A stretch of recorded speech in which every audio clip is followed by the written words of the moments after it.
So recently someone commented on a video I made last week talking about the minimum wage, where I said the minimum wage doesn't really work. It's just going to perpetually make everything more expensive and doesn't solve the underlying issue behind people living in poverty and not, doing well.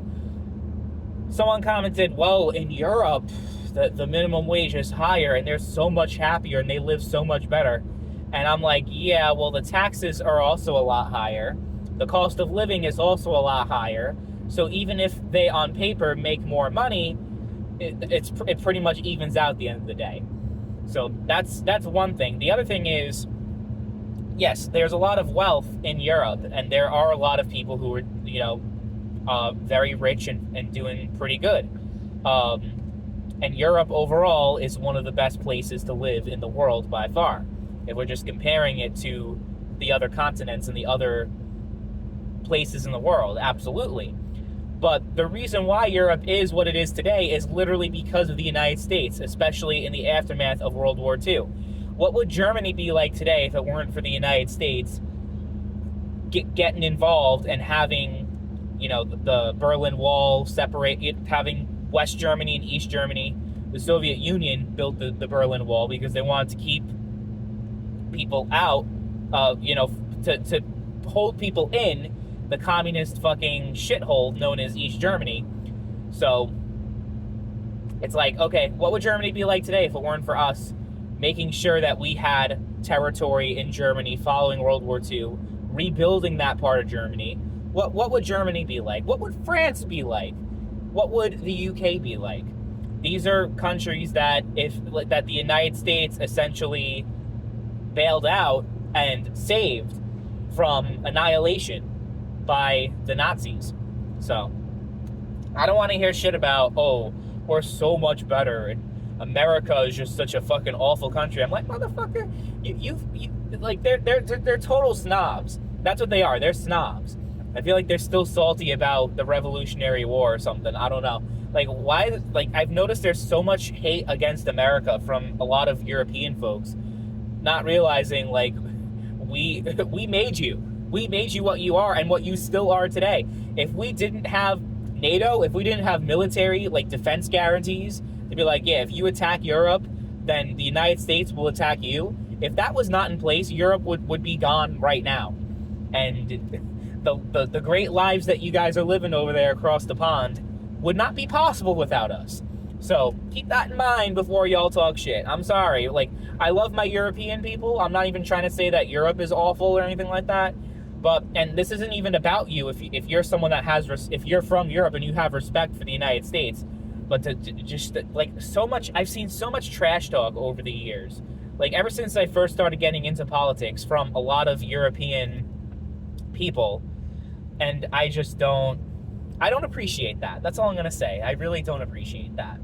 It's like, there's no gratitude for everything for all the Americans that have died for your continent, for everything that we've done, everything that we contributed, and we still contribute to this day.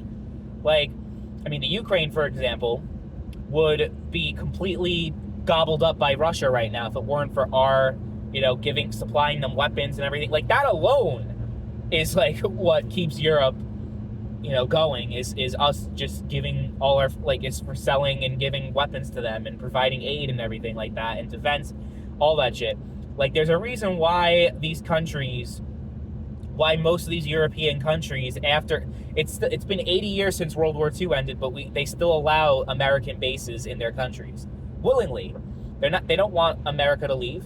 They don't want our presence to be gone because they know what that means and what that signifies. It's not very good if that happens, if we just pull out. That's why so many Europeans are, like, shitting bricks over Donald Trump getting back into office, because of his more anti-NATO stance and his foreign policy, which would pretty much, I mean, he wouldn't cut U.S. aid from Europe realistically, but just rhetoric, he's not as he's probably the least pro-Europe candidate that America has ever had, like, realistically.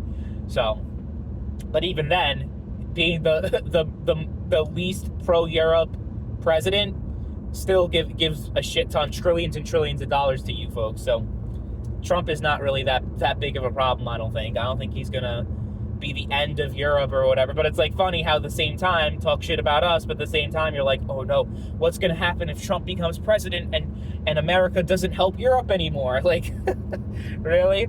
So, yeah, I mean, universal healthcare, I think, is a great thing, and that's the healthcare system in America is bad. But it's not like Europe is just this perfect place, and that alone makes Europe better than America.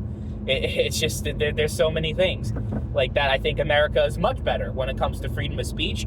America kicks the shit out of any given European country, whether we're talking about the UK, France, and all, like, America, even though there's been a lot of censorship, but most of that has been from private companies, not from the government itself. But regardless of America's problems when it comes to free speech, it's still the most pro-free speech country in the entire world, bar none. So that's another thing. The police aren't going to knock on your door over an offensive post.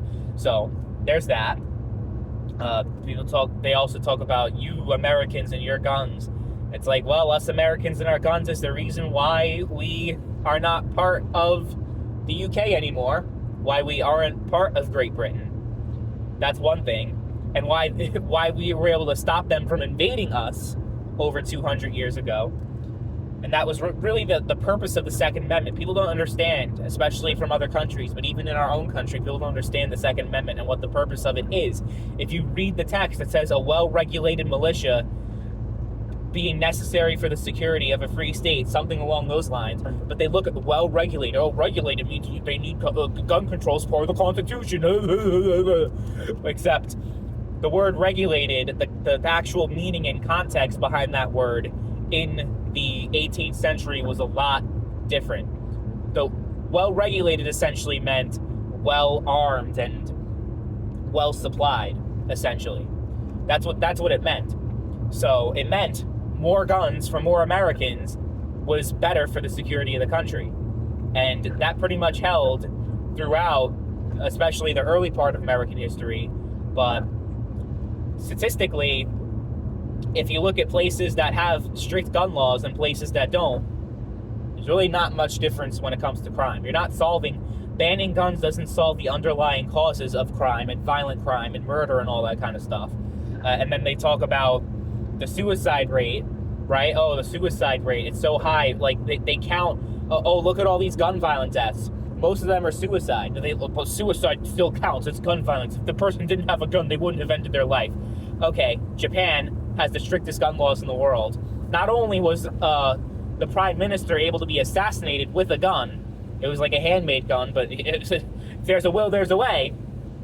One thing. Second thing is, the suicide rate is much higher in Japan, despite having much stricter gun access. So it's all a bunch of bullshit. It's all people just trying to fit an agenda, because they have an irrational fear and hatred towards guns. And the other thing is, realistically, the way Americans are, talk about Australia and talk about all these other countries that had gun buyback programs and gun bans, and everyone was okay with it. In America, that's not going to fly, and that's going to cause a lot more problems than it's going to solve. Like, that's just the reality of the situation. Americans love their guns. There's more guns in America than people. So understanding the context of America and the difference is important in understanding gun culture and why they're so prevalent in the United States and all that kind of stuff. Like, I feel like Europeans just don't get it. Guns are really not a part of culture at all in Europe. And Japan and Asia and Australia and pretty much most other countries in the world, if we're going to be realistic. I think Switzerland, though, has a pretty good like gun ownership is really high over there. But then they talk about parliamentary systems and how it's so much better, and you don't have representation in the United States because you have the two-party system. Hey, I'm not defending the fucking two-party system. Like, I'm not defending, Democrats and Republicans, they align the interests of the people so well, only having these two options. It's so great. I'm not going to say that at all. If you guys are familiar with me and where I stand politically, that is I am not even going to come close to saying that, but parliamentary system is also pretty fucking broken. If you look at places, I mean, not even just Europe, other countries that have a parliamentary system. How many fucking elections did Israel have? like the fucking deadlock that they've had over there. I think they had like they had three presidential, not presidential. They had three parliamentary elections in 1 year because they couldn't form a coalition. They couldn't form a majority. It's going on in France right now. It's a fucking shit show right now with like what they're going to do with government. It's a little different because they have an election for president and an election for parliament, but it's like they don't know what the fuck's going to happen because it's like so closely divided between three factions. You have the far left, the far right, and kind of the centrists. And it's like, well, how do you form a coalition? Because they all hate each other. And it's like, shit, what do? We don't have a government. And it's happened in so many different places in Europe and everywhere with the parliamentary system where it's just like, it's fucked. And it's not necessarily, oh my God, it's so much better, because you still rely on a majority government, just like the United States does, in the sense that, okay, you have these, even in America, you have these independent candidates like Bernie Sanders and Angus King and a couple of other people, I think Kyrsten Sinema, but they all caucus with the Democrats, meaning they're independents, but they're just Democrats, basically. They vote with Democrats on everything. They're aligned with Democrats on everything, and they never break away from their party. So the whole independent label is very useless, and it's a myth. Like even with the voter base, the vast majority of people who identify as independents, they vote for the same party during like pretty much every election, and also down ballot. So like someone can be an independent, but they're voting for Republicans for president. They're voting for Republicans for governor, for Congress, for Senate, and everything.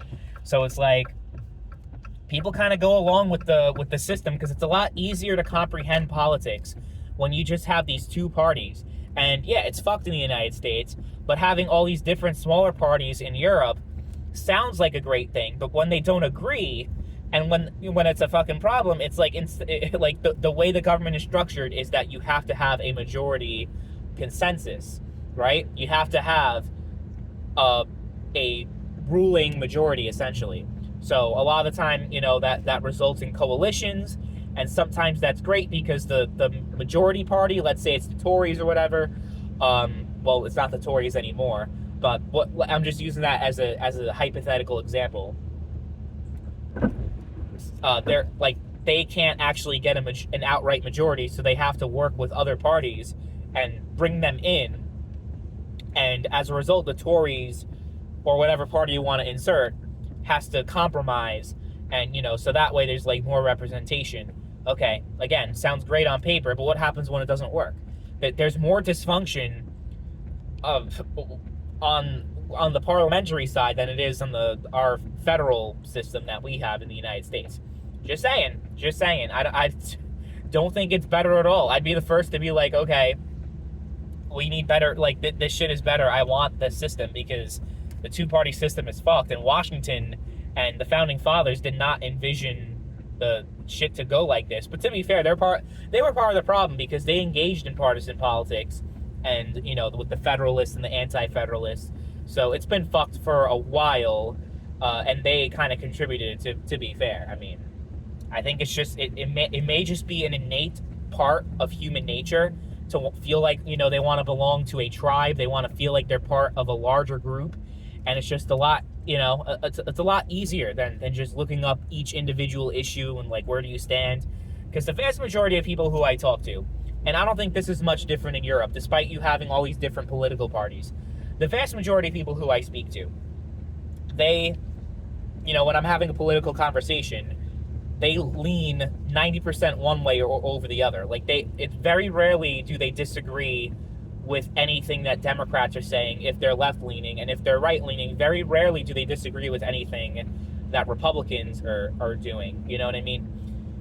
So it's like, I mean, they might disagree. They might not think that their candidate is doing enough, but at the end of the day, they're not going to switch votes and vote for a different person. But just like on the issues, on the actual core issues, there's if I'm speaking to someone who is a Harris supporter, or just anyone who's like one way or the other, like, how do I describe this? Left-leaning people. That's what they are. it seems like an arbitrary fucking thing, the left-right paradigm, as people call it. Like, it's like, oh, it's like an arbitrary thing. But it's like, it's a thing that you exhibit in real life, is that people are always either, like, you'll never meet someone who's pro-gun, pro-abortion, thinks that we need to do something about climate change, thinks that, we need universal health care, thinks that we need, against the death penalty. Like, I'm just thinking of all these things that are just like a mishmash of the two different political parties. I'm sure in Europe it's the same fucking thing. Most people lean one way or the other, and they agree on the majority of the fucking issues, the vast majority of them. Like, you'll never find a pro-gun Democrat. You'll never find a gun control Republican. It's just that it's not really, you're not allowed to be, because then you're called a rhino on the Republican side, which stands for Republican in name only. And then Democrats, you're called basically a Republican in disguise if you have any differing beliefs. You're too conservative. You're too right wing. Like, anything that's right of, like, far left, you're too right wing. You're fucking, yeah, you don't belong. You don't belong in the party. So that's just how it is. That's the way the system is, and that's the way it works in society. You can't really have a nuanced political conversation with pretty much anybody anymore. You probably weren't able to in the first place. Now it's just like, it's just as dumb. Like, it's not any more dumbed down politically than it was 10, 20, 30 years ago, but now it's a lot more hostile, absolutely. You just can't even have any type of dialogue with anyone anymore, and it's fucking sad.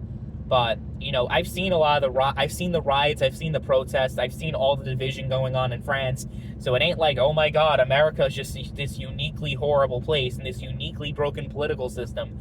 I don't buy that for 1 second. As much as I'm the first to criticize America's system and how it's deeply flawed, and there needs to be change in order to have better representation, in order to have a more functional society, more functional government, and all that, all that and so forth. Just because Europe exists and has a different system doesn't mean that, it's innately better. It's absolutely not. I actually did a whole report on that in school, and I wrote, I think it was like a 20 fucking page report talking about the presidential system versus the parliamentary system, and how it's just, they're very different and they function differently, but it really is the same result. There's, the elites on top which are so out of touch from the average person, that control everything, and there is no actual representation in government. It's a myth.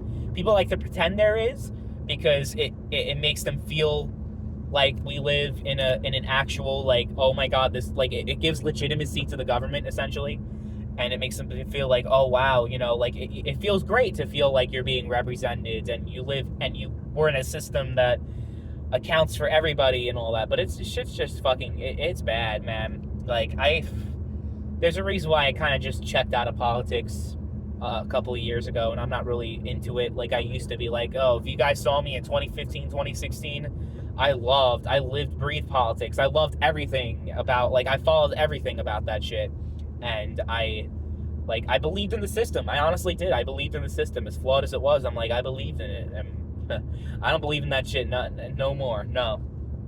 But yeah, I think the end of the day, y'all Europeans need to fucking shut your mouths, because y'all, you be really fucking annoying sometimes.